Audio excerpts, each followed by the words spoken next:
Hello students. कल के जो सामाजिक विज्ञान का पेपर है उसके लिए ये लास्ट वीडियो है। यह वीडियो उन विद्यार्थियों को समर्पित है जो किसी वजह से पूरा सिलेबस नहीं कर पाए,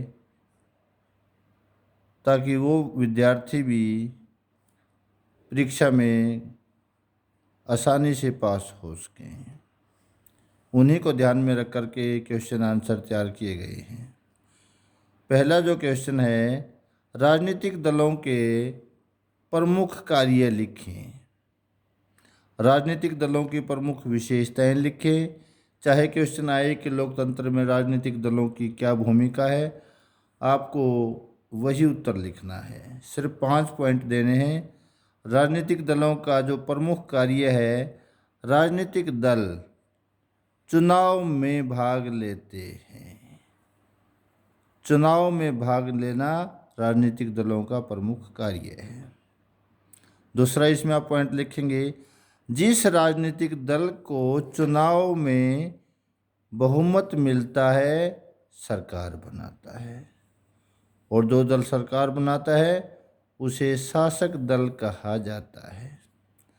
तीसरा पॉइंट लिखेंगे, जो राजनीतिक दल बहुमत नहीं प्राप्त कर पाता है वह सरकार की नीतियों की आलोचना करता है, सरकार को निरंकुश होने से रोकता है, और ऐसे दल को विपक्षी दल कहा जाता है। चौथा पॉइंट लिखेंगे, सरकार बनाने पर राजनीतिक दल कानून बनाते हैं। पांचवा पॉइंट लिखेंगे, राजनीतिक दल अपनी नीतियों को जनता के सामने रखते हैं, वह जनमत का निर्माण करते हैं। यदि इतना भी लिखेंगे प्यारे विद्यार्थियों, तो आपको 5 में से 4 नंबर अवश्य मिल जाएंगे। दूसरा क्वेश्चन जो इसी के ऑप्शन में आएगा, संघीय व्यवस्था की मुख्य विशेषताएं लिखें। तो संघीय व्यवस्था की मुख्य विशेषताएं 3 हैं। पहली विशेषता जो है, संघीय व्यवस्था में केंद्र के स्तर पर केंद्रीय व राज्यों के स्तर पर राज्य सरकारें होती हैं। जैसे भारत में संघीय व्यवस्था है, भारत में केंद्र के स्तर पर केंद्रीय सरकार है और विभिन्न राज्यों की अपनी सरकारें हैं। नंबर 2, संघीय व्यवस्था में सरकार के विभिन्न अंग होते हैं, जैसे विधायिका, कार्यपालिका और न्यायपालिका, और उनमें कार्यों का बंटवारा होता है। विधायिका कानून बनाती है, कार्यपालिका कानून लागू करवाती है, और न्यायपालिका देखती है कि जो कानून बनाए गए हैं वो संविधान की भावना के अनुरूप हैं या नहीं हैं। और संघीय व्यवस्था की जो तीसरी प्रमुख विशेषता होती है कि संघीय व्यवस्था में संविधान सर्वोच्च होता है, न्यायपालिका स्वतंत्र होती है, सरकार का न्यायपालिका में कोई दखल नहीं होता है। भारत की शासन व्यवस्था में ये तीनों ही विशेषताएं पाई जाती हैं। इसी आधार पर हम कह सकते हैं कि भारत में संघीय व्यवस्था है। यदि क्वेश्चन आता है संघीय व्यवस्था की मुख्य विशेषताएं लिखो, तब भी आपने यही लिखना है। भारत में संघीय व्यवस्था है, किस प्रकार है वो भी आपने यही लिखना है। संघीय व्यवस्था की मुख्य विशेषताएं उदाहरण देते हुए लिखिए, तो भी आपने यही लिखना है। तीसरा क्वेश्चन है प्यारे विद्यार्थियों, ज्योग्राफी के लिए, चावल की खेती के लिए अनुकूल भौगोलिक परिस्थितियों का वर्णन कीजिए। आपने सबसे पहले उत्तर में लिखना है, चावल एक खरीफ की फसल है। दूसरी लाइन इसमें लिखेंगे, यह भारत की पहली खाद्यान्न फसल है, सबसे महत्वपूर्ण खाद्यान्न है, अर्थात सबसे ज़्यादा जो खाने वाला अन्न है भारत में वो चावल है। फिर हम लिखेंगे, चावल के लिए अनुकूल भौगोलिक परिस्थितियाँ इस प्रकार है। सबसे पहले लिखेंगे हम तापमान 25 डिग्री सेंटीग्रेड से अधिक होना चाहिए, वर्षा 100 सेंटीमीटर वार्षिक से अधिक होनी चाहिए, भूमि समतल और उपजाऊ होनी चाहिए। ये तो आपको हर उसमें लिखना है, केवल चाय को छोड़ करके कि भूमि समतल भी होनी चाहिए और उपजाऊ भी होनी चाहिए। श्रमिकों की अधिक ज़रूरत पड़ती है क्योंकि सभी कार्य हाथ से करने पड़ते हैं। हर फसल में लिख सकते हैं आप कि श्रमिकों की अधिक ज़रूरत पड़ती है। बस जब चाय और चावल की बारी आए, चावल में तो वैसे भी श्रमिकों की बहुत ज़रूरत पड़ती है, क्योंकि जो आपने देखा होगा कि जो पौध वगैरह लगाते हैं शुरू से ही मज़दूरों की अधिक ज़रूरत पड़ती है। हरियाणा, पंजाब, बिहार, उत्तर प्रदेश, पश्चिम बंगाल भारत के प्रमुख चावल उत्पादक राज्य हैं। यदि प्यारे विद्यार्थियों आप इतना भी लिखते हैं, आपको 5 में से 5 अंक ही मिलेंगे, पूरे के पूरे अंक मिलेंगे। इसी के ऑप्शन में मिलेगा गेहूं की खेती के लिए अनुकूल भौगोलिक परिस्थितियों का वर्णन कीजिए। तो इसमें हम लिखेंगे शुरू में गेहूं रबी की फसल है।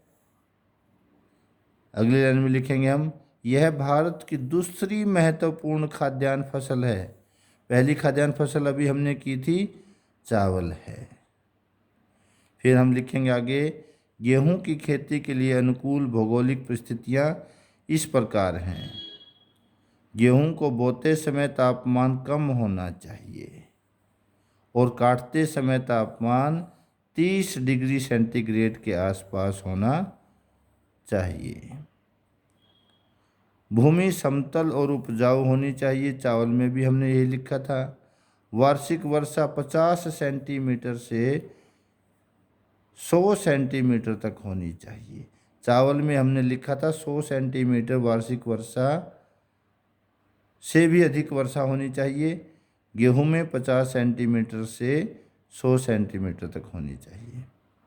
गेहूं की फसल के लिए श्रमिकों की आवश्यकता होती है। ये आप हर एक में लिख सकते हैं, बगैर श्रमिकों के कोई कृषि होती ही नहीं है। हरियाणा, पंजाब, उत्तर प्रदेश, महाराष्ट्र भारत के प्रमुख गेहूं उत्पादक राज्य हैं। इसके साथ साथ आपके 2-2 नंबर के क्वेश्चन भी कवर हो जाते हैं। कई बार आता है कि गेहूं उत्पादक 2 राज्यों के नाम हरियाणा, पंजाब, चावल उत्पादक 2 राज्यों के नाम हरियाणा, पंजाब, तंबाकू उत्पादक 2 राज्यों के नाम आंध्र प्रदेश और कर्नाटका, मसाला उत्पादक 2 राज्यों के नाम कर्नाटक और तमिलनाडु। इन्हीं में से एक 2-2 नंबर के क्वेश्चन भी बन जाते हैं। इसके बाद है प्यारे विद्यार्थियों इतिहास का क्वेश्चन 5 नंबर का। फ्रांसीसी लोगों के बीच सामूहिक पहचान का भाव पैदा करने के लिए फ्रांसीसी क्रांतिकारियों ने क्या कदम उठाए? तो इसमें लिखेंगे हम फ्रांसीसी लोगों के बीच सामूहिक पहचान का भाव पैदा करने के लिए फ्रांसीसी क्रांतिकारियों ने निम्नलिखित कदम उठाए। 2 लाइन तो यही हो जाएंगी। निम्नलिखित में आगे क्या लिखेंगे? नंबर 1, उन्होंने पितृभूमि और नागरिक जैसे विचारों के एक संयुक्त समुदाय के विचार पर बल दिया। नंबर 2, जो पहले का फ्रांस का राष्ट्र ध्वज था उसके स्थान पर एक 3 रंगों का झंडा चुना गया, तिरंगा झंडा चुना गया। ये इम्पोर्टेंट क्वेश्चन भी है 1 नंबर का। फ्रांस के झंडे में कितने रंग थे? 3। तीसरा, सभी नागरिकों के लिए समान कानून बनाए गए। चौथा, फ्रेंच भाषा राष्ट्र की साझा भाषा बन गई। यदि इतना भी लिखेंगे प्यारे विद्यार्थियों तो आपको 5 में से 4 अंक अवश्य मिल जाएंगे। पेपर जो चेक करते हैं वो पॉजिटिव फ्रेम माइंड से चेक करते हैं, आपको ध्यान रखना है। क्वेश्चन नंबर 6, अपने शासन वाले क्षेत्रों में शासन व्यवस्था को ज़्यादा कुशल बनाने के लिए नेपोलियन ने क्या बदलाव किए? या आपसे पूछा जाए नेपोलियन संहिता की मुख्य विशेषताएं लिखें। दोनों एक ही बात है। आंसर में आपने शुरू में 2-3 लाइनें तो लिखनी है। अपने शासन वाले क्षेत्रों में शासन व्यवस्था को ज़्यादा कुशल बनाने के लिए नेपोलियन ने 1804 में निम्नलिखित बदलाव किए, जिन्हें नेपोलियन संहिता का नाम दिया गया।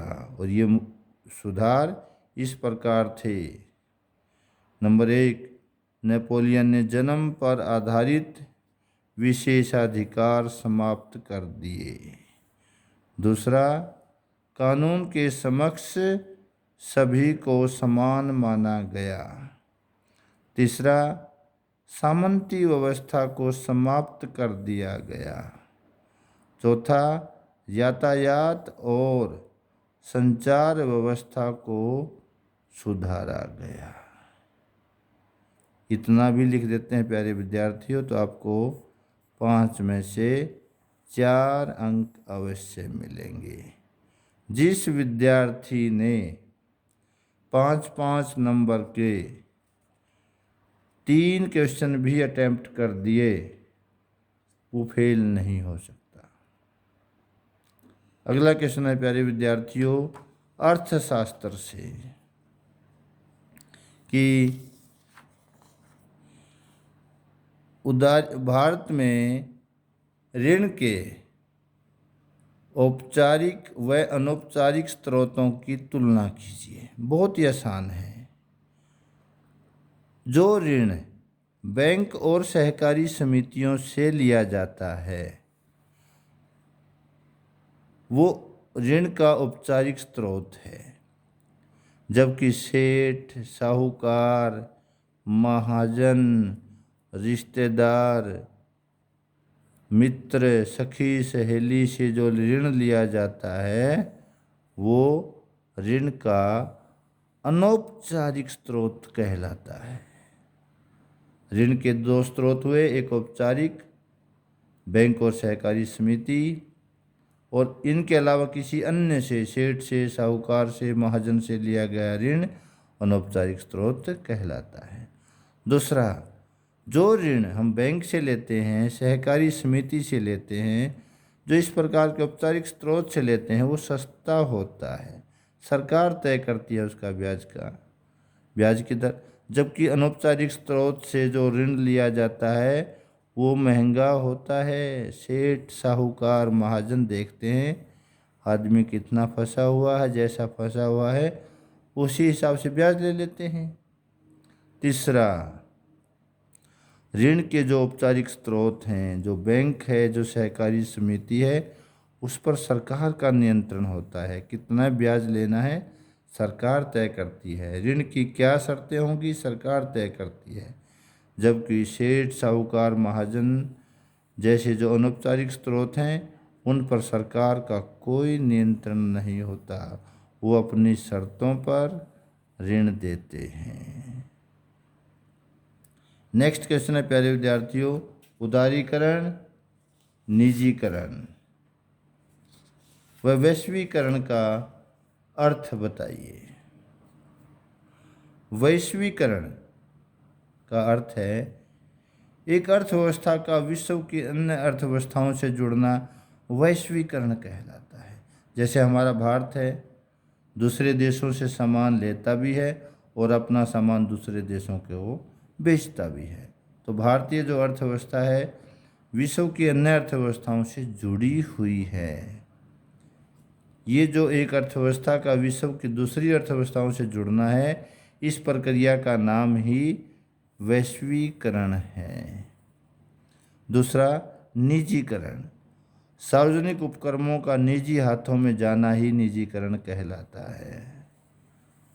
मान लीजिए आपका सरकारी स्कूल है और कल को यही किसी निजी व्यक्ति को, निजी संस्था को सौंप दिया जाए, ये निजीकरण है। आप देख रहे हैं जैसे सरकारी बसें हैं, धीरे धीरे इनको जो है वो जो प्राइवेट व्यक्ति हैं उनको दिया जा रहा है, वो यही निजीकरण है।